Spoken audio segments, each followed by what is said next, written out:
And I presume that everybody knows what so-called the voltage capture system is. If not, very briefly, and it is that subsystem that sits in the MWA signal path just before the correlator after the second stage of channelization, where we get to capture 10 kilohertz 100 microsecond voltage time series from every single dial for every polarization. That's a huge amount of data, like almost 30 terabytes per hour. And that's the kind of data we have to record and process if you want to do anything high time resolution with MWA. It has been particularly popular for pulsar science because that's the only way you can do pulsars with MWA. By no means it is equivalent to the kind of pulsar backends or instruments you will have in other facilities around the world, in the sense that it doesn't do any beamforming or pulsar processing on the fly. But it has certain pros and cons, and as I will show you that that sort of a capability has basically enabled taking one of our major projects, which is the Ortkai Pulsar Survey, the MWA.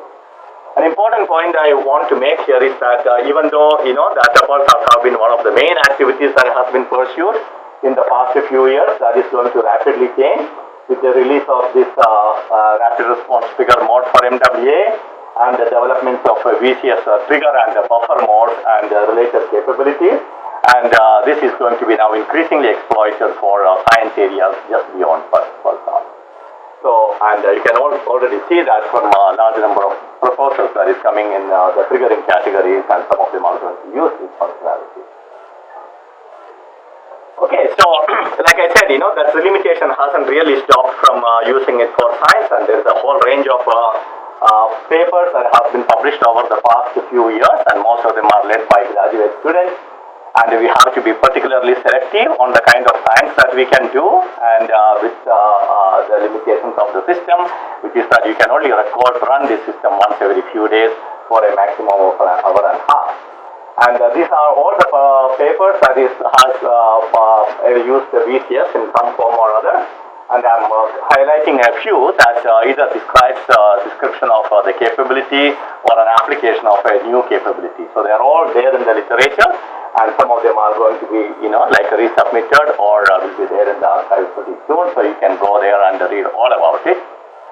And typically at this point, and I would give a very brief update on how we process the data, but I'm not going to do that anymore, because one of the major things that we do is carefully calibrating and forming tile array beams with this VCS data, particularly for pulsar work.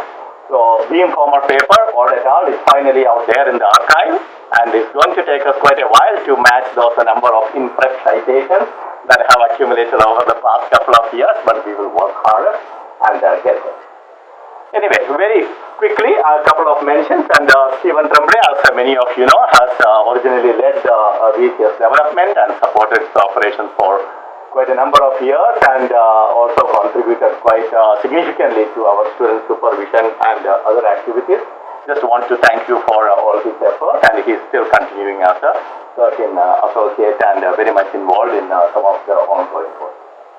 We had our first pulsar PhD completion, Bradley Myers, and who used MWA for doing some excellent pulsar work, and particularly using it alongside some of the other common type capabilities like PARCS and GMRT and Molonglo radio telescope to broadband pulsar observations, and showing that how MWA's low frequencies can be used to study pulsars with a particularly difficult to study, like those with a sporadic and intermittent kind of an emission.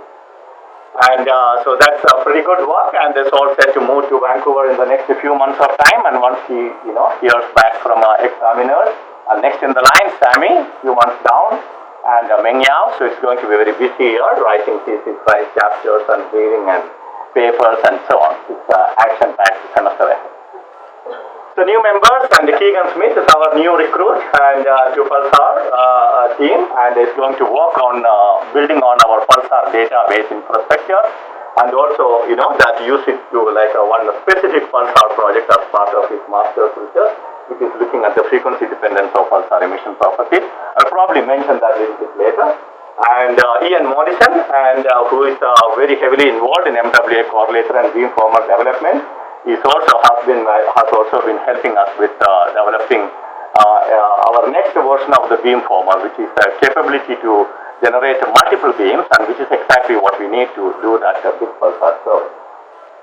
Okay, so now on to the real science update, and some of you may have seen this. This is an excellent demonstration of how MWA's large frequency lever amp can be used, and to look at the evolution of a pulsar's emission across a large band. And this is millisecond pulsar, 2145 minus 0750 from a paper that we published last year. What is shown here is the MWA detection against high frequency detection from parks all the way to 3 gigahertz, and this is how the emission is evolving across the MWA band. So pulsar emission is known to change quite dramatically over the frequency range, particularly so at the low frequencies where you get to sample higher up in the magnetosphere. And what is important to note here is that these are all using the old system and tolerating a certain degree of temporal smearing. With our new beamformer capability, where you can do the inversion and reprocess the data, get to that very high time resolution like microseconds, and do coherent dispersion, you can get a much higher quality of profile. This is from Gilpreet's most recent processing of the same data, and you can see that now we can detect the millisecond pulsar down to like a really low end of the MWA band. Another interesting application of this distributed band setup is to look at the evolution of the scattering across the MWA band, and that is shown here.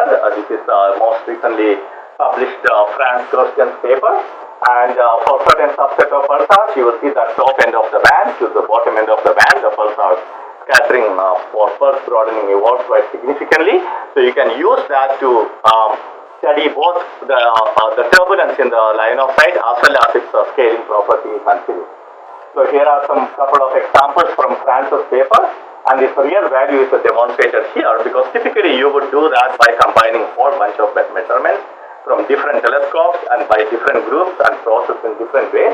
And you can see that that when you make that single observation with MWA, you can quite unambiguously nail down how this scattering and turbulence is constrained in the pulsar's line of sight. So this is just okay, great. And so this is that's quite an interesting result, and it's going to be followed up in a little bit larger scale by Shanghai group is currently leading that work. MWA is almost ready to do pulsar polarimetry work, and Meng Yao's paper on pulsar polarimetric verification and early science is already there out in the literature, and well, it's there in the archive. It's accepted by PASA almost a month ago. So here is a demonstration that you can produce reliable and stable and trustworthy kind of profiles using MWA. Doing polarimetry with MWA is somewhat tricky, but somewhat easier. It is easier in the sense because that we account for the beam response as part of our processing. So when we generate the data, it is basically calibrated for polarimetry. But at the same time, the profiles is like a very strong function of your beam modeling. So we have to be very careful about making statements, that to what degree and to what extent, what sort of a parameter space we can trust this profile. So we have fairly good understanding of that. That's all summarized in Meng Yao's paper. And this is an example that, that even when you look at otherwise a vanilla pulsar with MWA's low frequency band, sometimes you can get some very interesting results. And this is as you can see that this is rapid decline in depolarization at the low frequencies, which we can't account using a pulsar. Pulsar emission doesn't do that. And it is hard to explain using ionospheric or our calibration issues. And we think most likely causes, the depolarization coming from a magnetic ionic medium in the intervening gum nebula.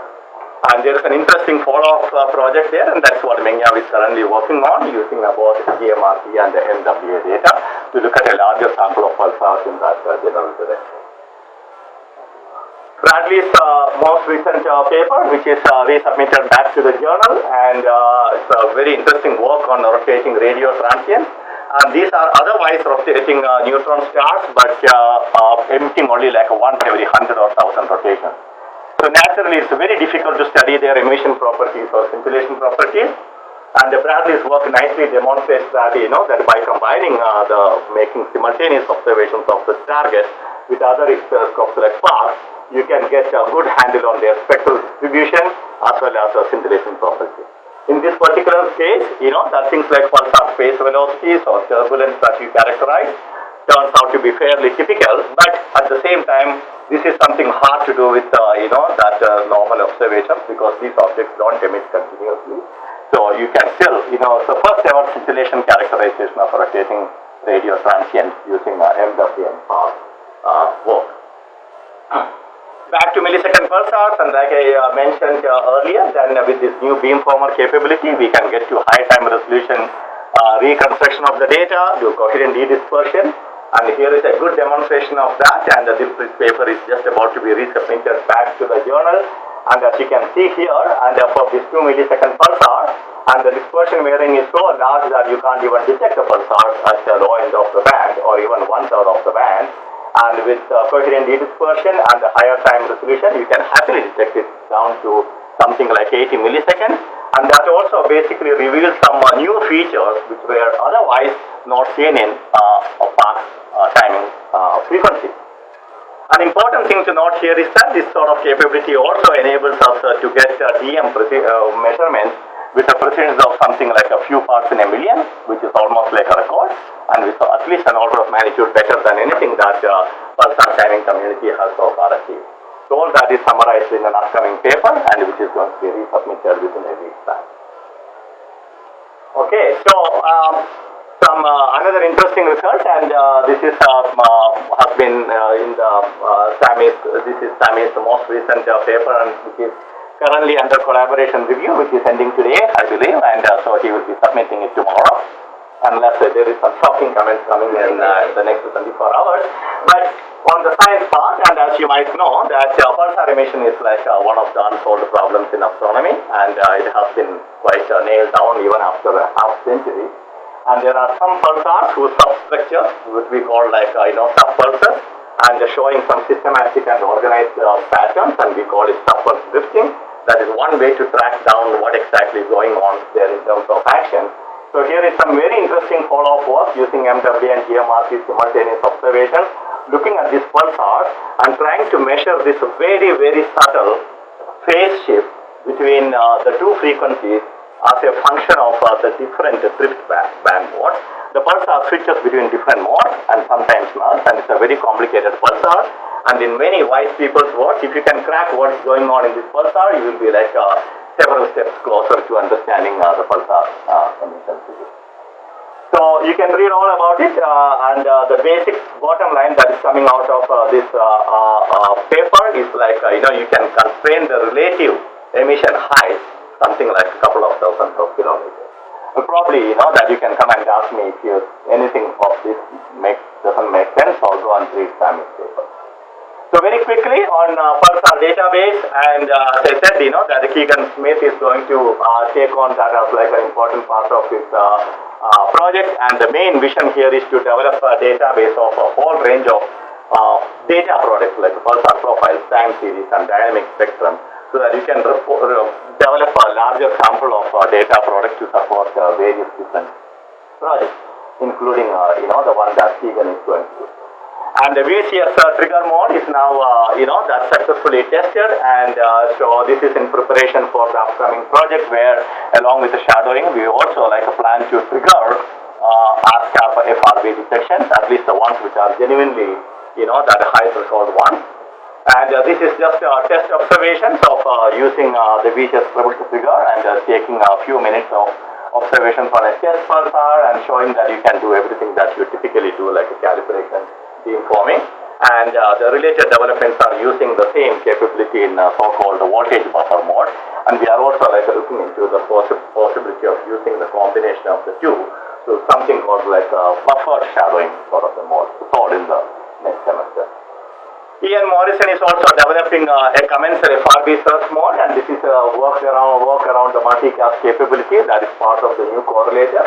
The idea here is to basically that that use the multiple UDP packets and process them on a coarse channel per basis and aggregate the data, and also do that using a ring buffer, so that you can do the real-time processing, and then you can also trigger the VCS.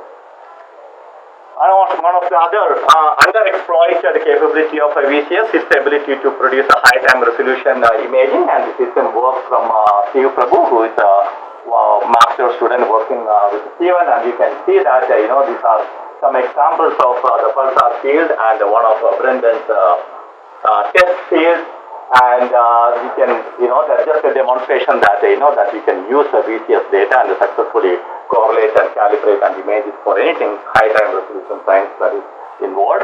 And, I have a particular interest in this particular this sort of a part, because it is also like a way to use it for targeted pulsar searching, just like how Vascas has successfully detected or enabled discovery of a new pulsar. Okay, so how much time I have? Sola? Okay, so yeah, all right. So wrap up here. So you guys all know about the Smart Pulsar Survey, which is an all-sky pulsar survey taken with being done with the compact MWA. And our idea is to basically cover the entire MWA visible sky in the next 3 years or so. And this is the patch of the data which we have already covered in 2018B. And we can see the whole bunch of pulsar detections. This is all from initial quick look. And one of the major developments has been like, that upgrading our beamformer to have a multi-pixel capability. And this is all the work done by Nick Weinstein and Ian Morrison.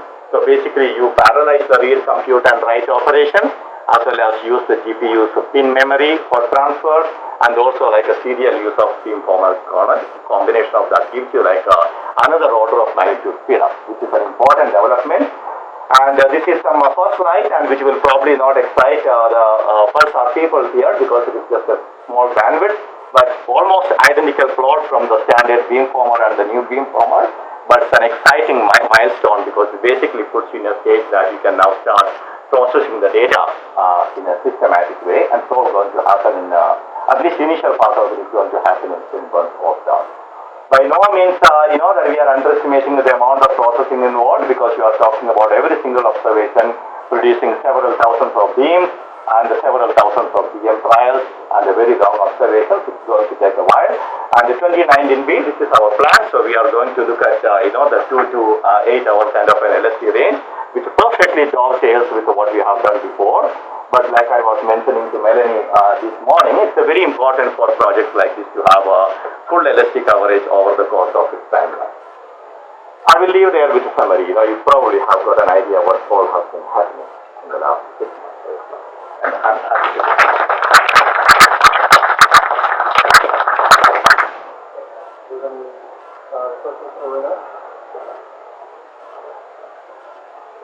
sort of, but might also be the quality. Alright. No, it's only triggered by your showing Steve Prabhu's VCS to offline correlator to imaging.